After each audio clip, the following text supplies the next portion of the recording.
Welcome back, true believers. Casey Ho fam, you are at Movie Community College, aka the War Academy. Here we go. Sun Tzu would be so proud of us. Wait, isn't he Chinese? Wait, never mind that. I got a video here, and it is the India-China standoff.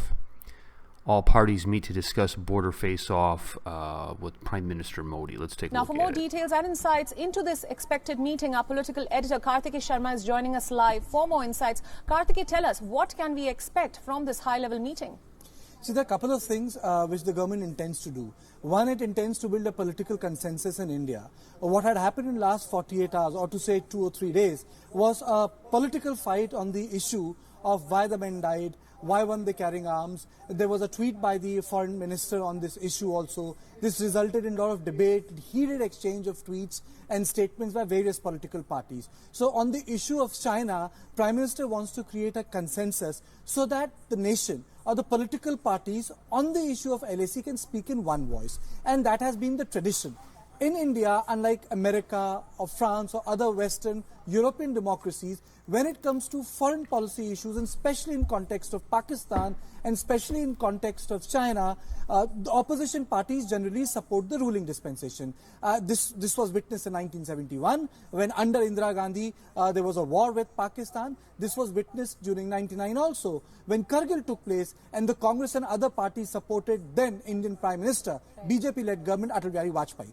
So in this, I think rather than to take them all into account in context of opinion, what Prime Minister is going to do is to brief them, tell them what happened, give them an official account. And I think the way Doklam briefing happened, which again took place, but that was a meeting in which they were personally invited, Priyanka. Right. In that meeting, there was a presentation by the army also. Now one will have to see whether army brass will present them, all these details through webinar, and then the Prime Minister is going to speak. But my understanding is, going by the way leaders in India were briefed on Doklam, they were also allowed to speak and put their opinion on table. And I think, like the previous time, I think discreet silence would be maintained, right, and should be maintained, because situation continues to be delicate on the line of actual control.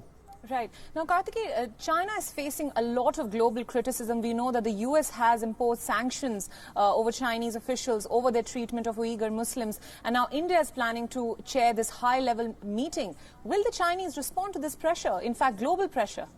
I think the larger issue here is because generally if you look at the way Chinese propaganda machinery work, they exploit the multiple narratives. India is a democracy, and in democracy various shades of opinion are always welcome. Unlike China, which is authoritarian in nature, where there is no multiplicity of opinion. So the multiplicity of opinion is always exploited by the Chinese media. Now in 2018, the BJP government, the ministers were then under express instructions from the Prime Minister not to speak on the China issue. I think there will be a lot of political give and take also, because Prime Minister Modi is perhaps the only Prime Minister in post-independent India who has very frequently visited China. As a Chief Minister, he went to China. As a Chief Minister, he invited Chinese companies in Vibrant Gujarat Summit. So the personal diplomacy which Prime Minister Modi had practiced, a lot of investment went in context of China. Now, that has not paid off. So I think a lot of political parties are going to ask questions on that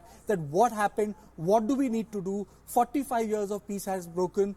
Do we need to change our strategy? How do we engage with a nation who wants to keep India in a perpetual state of alarm when it comes to our own boundary? And it is a very serious question. A portion of the Indian boundary with Pakistan, which we call line of control, is again contested.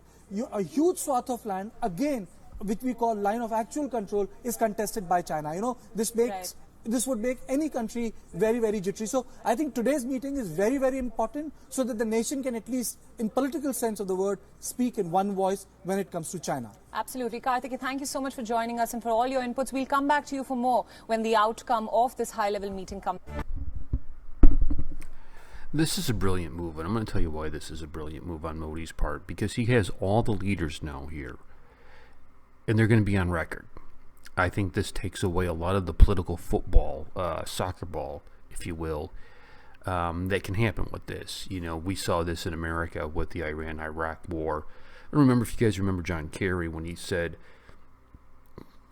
he was for the war before he was against the war, and it turned into a big slogan here, flip-flop. And he lost mightily against that idea of flip-flop. Modi putting his political allies and enemies on record, now you can pull that out on them.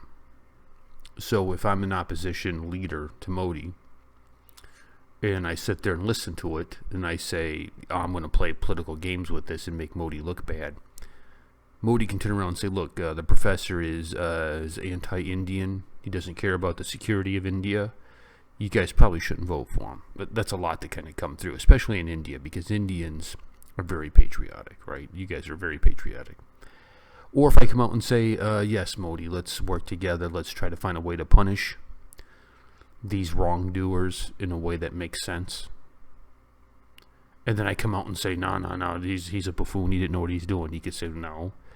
Professor said that he was in agreement with me. Now he's just playing politics. Oh, got me. Oh, got him. So, it's a good move, I think, on Modi's part. I really do. Thank you so much for watching. We'll catch you guys later. Peace and much love. Hello guys, this is Kareem. I hope you're doing well. And as you know, the professor has resisted Patreon for a long time. But now is the time for Movie Community College to offer Patreon. And you may be asking, why now? Well, for several reasons. One, we want to make documentaries, and those have a cost to them. Two, we want to make short films, and those also will have a cost to them as well. Three, we're going to take legal action, all the proper precautions to do reaction videos. So if you're excited about this and you want to get some amazing swag from Movie Community College and some awesome rewards, then definitely help support Movie Community College by checking out the Patreon link below this video.